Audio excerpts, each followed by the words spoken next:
타율 0.081에서 3할 리드오프로 박재현의 반전 서사. 우연인가 성장인가? 기아 타이거즈 외야수 박재현 20위 시즌 성적 급등 배경과 지속 가능성에 대한 다각도 분석. 1. 반전의 배경, 무엇이 달라졌는가? 지난해 박재현의 1군 성적표는 가혹했다. 62타수에서 단 5개의 안타. 타율 0.081이라는 숫자는 어떤 방향으로도 미화하기 어렵다. 당시 구단은 그를 가능성으로만 분류했고 대부분의 팬들도 그를 먼 미래의 선수로 바라봤다. 그러나 2025 시즌 개막 후 박재현의 성적은 단순한 슬럼프 탈출이 아닌 선수로서의 질적 변화를 암시한다. 타율 0.313은 여전히 표본이 제한적이지만 경기 내 장면들은 통계 이상의 이야기를 담고 있다. 특히 주목할 점은 그가 좌투수를 상대로도 두드러진 성과를 내고 있다는 점이다. 일반적으로 젊은 좌타자들이 가장 먼저 부딪히는 장벽이 좌완 투수인데 박재현은 오히려 이 대목에서 자신만의 스윙 궤도가 유효하다고 자평한다. 스윙 궤도가 잘 맞는 것 같아요. 어릴 때 투수로 뛰었던 경험이 있어서 투수 심리를 어느 정도 읽을 수 있는 것 같습니다. 박재현, 경기 후 인터뷰. 또 하나의 핵심 변화는 타석 운영 방식이다. 1번 타자로서 위축된 모습을 보이면 투수에게도 영향이 간다는 그의 발언은 단순한 자신감 표현이 아니라 게임 인텔리전스의 성숙을 보여준다. 20세 선수가 자신의 역할이 팀 전체 흐름에 미치는 심리적 파장까지 계산하고 타석에 들어선다면 이는 분명히 달라진 지점이다. 2. 리드오프 자리의 맥락, 박찬호 이후의 공백. 박재현이 리드오프로 기용된 것은 스스로 쟁취한 측면도 있지만 구조적 공백이 선행한 면도 있다. 박찬호의 이탈로 기아는 리드오프 자원을 찾아야 했고 스프링 캠프에서 기회를 얻은 박재현이 그 자리를 채웠다. 이런 맥락은 두 가지 방향으로 해석 가능하다.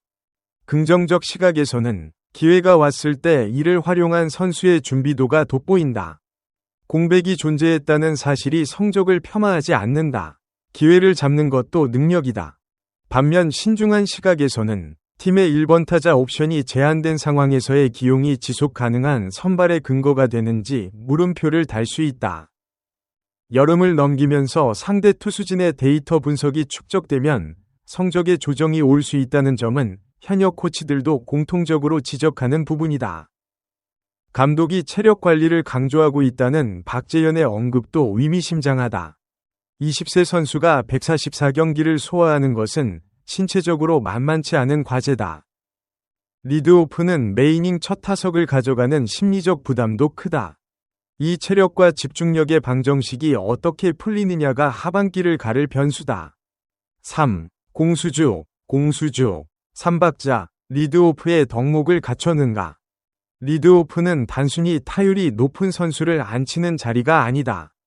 출루율, 주루 능력, 수비 범위, 그리고 팀 분위기를 끌어올리는 에너지까지 복합적인 조건이 따른다. 박재현을 이 프레임으로 점검해보면 흥미롭다.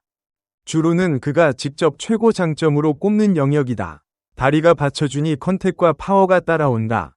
는 표현은 단순 겸손이 아니라 본인 플레이 스타일의 핵심 원리를 설명한 것으로 읽힌다. 발이 빠른 선수는 내야 안타를 만들고 투수에게 심리적 부담을 주며 번트나 히트앤런 같은 작전의 유효성을 높인다. 컨택 능력은 현 시점 성적으로 어느 정도 증명되고 있다. 홈런 2방은 예상 밖의 보너스다. 좌투수 상대 대응력이 있다면 상대 감독의 투수 운용에서 위외의 카드를 제거하는 효과도 생긴다. 수비는 아직 대규모 검증이 이루어지지 않았지만 운동 능력이 뛰어나다는 평가는 꾸준하다. 하나 주목할 변수는 김도영과의 관계다. 박재현은 김도영이 뛰는 법이 달라졌다. 그의 부상을 걱정했다. 팀 내 최고 선수에 대한 동료의식과 팀 케미스트리의 단면이 엿보이는 발언이다. 더그아웃에 퍼진다는 그의 긍정 에너지가 단순 구호가 아닐 수 있다는 근거다. 4. 과거 사례와의 비교, 데뷔 2년차 도약의 패턴. KBO 역사에서 데뷔 1년차에 처참한 성적을 남기고 2년차에 주전 자리를 꿰찬 사례는 드물지 않다. 다만 그 궤적은 두 가지로 나뉜다. 하나는 실제 성장을 통한 도약이고 다른 하나는 기회 확대에 따른 착시 효과다. 전자의 경우 보통 스프링 캠프에서 타격 메커니즘의 변화 혹은 체력 훈련에서의 질적 향상이 선행된다. 후자의 경우는 상대팀의 데이터 분석이 본격화되는 5월 이후부터 성적이 조정되는 패턴을 보인다. 박재현이 어느 쪽에 해당하는지는 지금 단정할 수 없다. 두 요인이 혼재한다고 보는 것이 가장 정확한 판단일 것이다. 비교 가능한 다른 리그 사례로는 MPB에서 1군 경험을 쌓은 뒤 2년차에 주전으로 도약한 20대 초반 외야수들이 있다. 공통점은 투수 데이터 적응력과 여름 체력 관리였다. 박재현에게 여름이 관건이라고 감독이 강조하는 이유가 여기에 있다. 5. 팬과 미디어의 시각, 기대와 경계 사이. 광주 팬들의 반응은 뜨겁다. KT전 4안타 경기 이후 SNS에는 빗재현, 리드오프 확정 같은 수식어가 쏟아졌다. 팬들의 열기는 이해할 수 있다. 몇 년 만에 보기 드문 젊고 역동적인 리드오프 자원이 나타났다는 기대감은 자연스럽다. 반면 일부 야구 분석 커뮤니티에서는 신중한 목소리도 나온다. 100타석 미만의 표본으로 시즌 전체를 평가하기 이르다는 지적. 상대 배터리의 공략 데이터가 쌓이기 전이 성적이라는 유보적 시각이다. 이 두 반응은 사실 서로 모순되지 않는다. 현재의 흥분과 장기 검증의 신중함은 동시에 유효하다. 미디어 보도는 대체로 우호적이다. 반전서사는 언론이 좋아하는 프레임이고 박재현은 그에 맞는 스토리를 갖고 있다.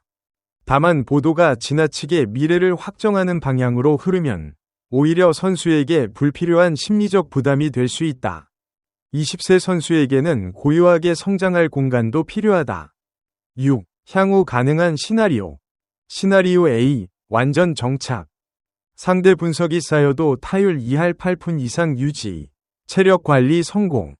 후반기에도 주전 리드오프로 풀타임 소화. 조건. 스윙 적응력 플러스 체력. 시나리오 B. 부분 조정. 5에서 6월 이후 타율 소폭 조정. 2할 3푼 물결표 2할 5푼대. 간헐적 1군 기용으로 전환. 조건. 상대 좌완 집중 공략 시. 시나리오 C. 플래툰 활용. 좌투수 상대 강점 유지. 우호한 상대 분업 운용. 팀이 유연한 타순 편성. 조건. 구단 전략 유연성. 시나리오 D. 부상 또는 슬럼프. 체력 고갈 또는 부상으로 시즌 중단. 성적 급락으로 2군 조정. 조건. 무리한 기용 또는 컨디션 관리 실패. 안내. 본 콘텐츠는 언론에 공개된 인터뷰 및 경기 성적을 바탕으로 한 분석이며 구단이나 선수의 공식 발표가 아닙니다.